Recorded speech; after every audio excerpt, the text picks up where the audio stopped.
we're going there today. Before we get into Raw, let's get into this. Let's get into this right now. The reaction of WWE to CM Punk being on the Fox show WWE Backstage. First of all, it was known. It had to be approved. Vince, KD, had to give the okay. They told other people. Not a lot. This is happening. It got around enough that day, the day of, that, and I heard it maybe late afternoon that day, because it was a surprise. For those of you who don't remember, they run the whole episode of WWE Backstage. There were a couple episodes in, whatever the hell it was, and Punk comes out at the end. And it was a big surprise. So I had heard from somebody close to Punk, he's there. He's going to be on. That's it. I didn't say anything else to anybody. And when it happened, I was watching.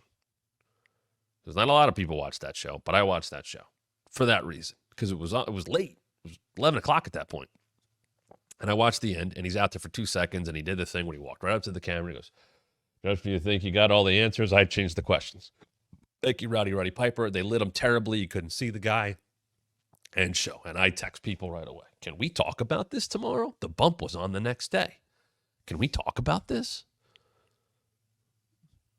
Yeah, we kind of have to.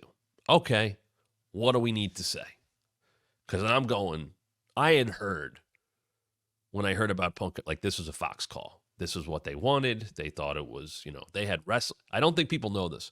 Fox had a good amount, and I don't see this in a bad way, of people who worked, and this was the beginning of that Fox SmackDown deal and Backstage. They had people that worked at Fox that were wrestling fans, so they got it.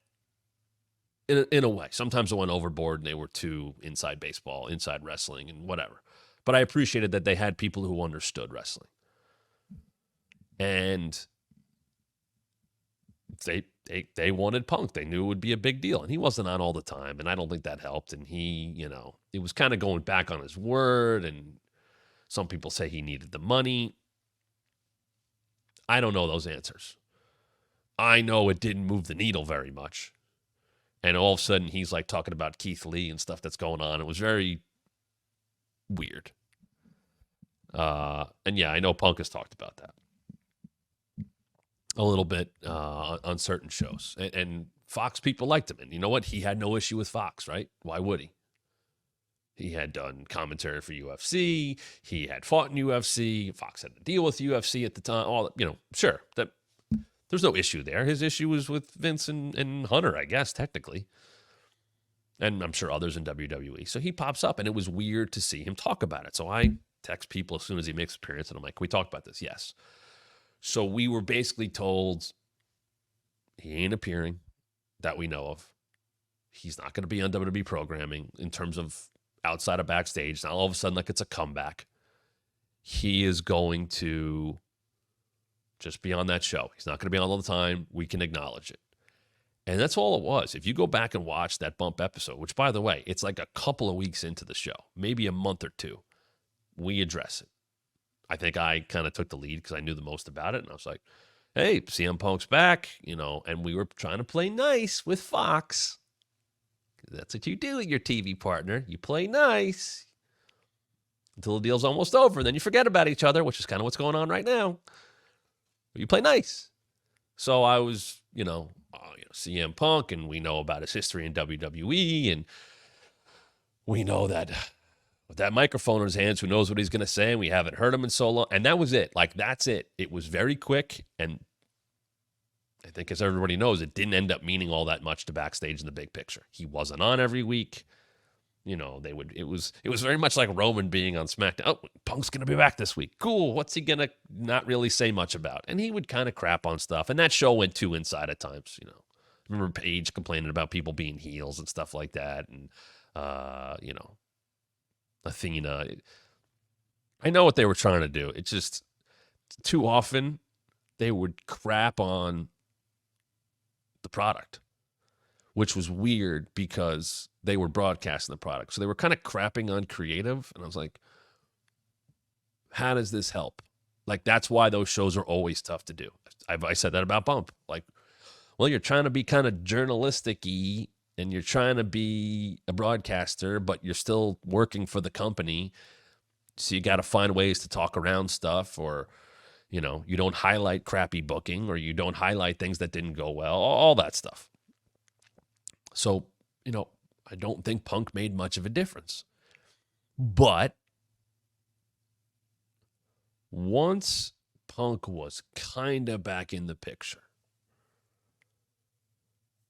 I know there were discussions of him being on Broken Skull Sessions with Stone Cold Steve Austin. I know there was a lot of back and forth about using him, or does this open the door? And ultimately, I think, as you guys know, didn't happen. I don't know if he shut that down. I know the digital team, you know, because that fell, for the most part, that was a digital production. Obviously, Vince and KD and all that had to approve all that stuff. And hell, Jericho went on that show. So obviously it had to get approved that way. But Punk was discussed.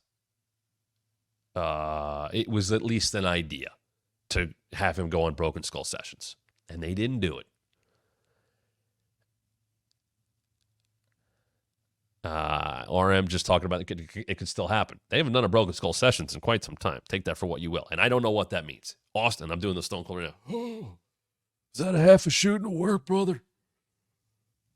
This was my favorite thing. This was my like avatar in my Slack at the company. Steve doing this.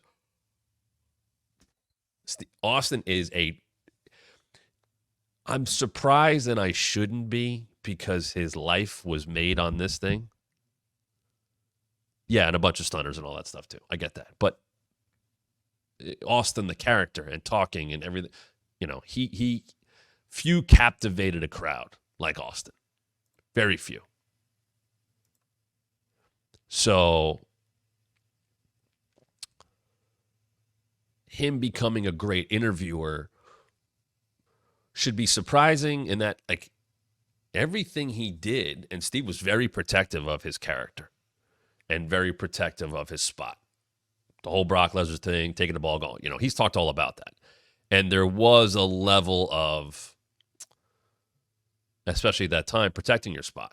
You know, well, the Rock's coming up behind me and all that stuff. And he'll tell you, and a lot of main event guys, I don't think it's as prevalent anymore. I think Roman was at this level. I think Brock, you know, you can call your own shots. You're going to say no to things. You're going to, you know, I'm sure Cody can do that a little bit more now. But Austin was very, I'm not doing that. Why are we doing this? This is horse shit. What? You know, that's how he was.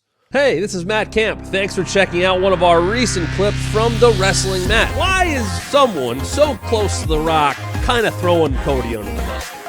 Yeah, a lot of people won't engage with Jim Cornette. I did, just because I have a mark for Jim Cornette. Please subscribe right now. Hit the like and turn on notifications so you don't miss a thing. And I think you should listen to your TV partners. Let me tell you about WWE and a little insight. More subscribers means more content. And make sure you follow us on social media at WrestlingMat23 on both Twitter and Instagram.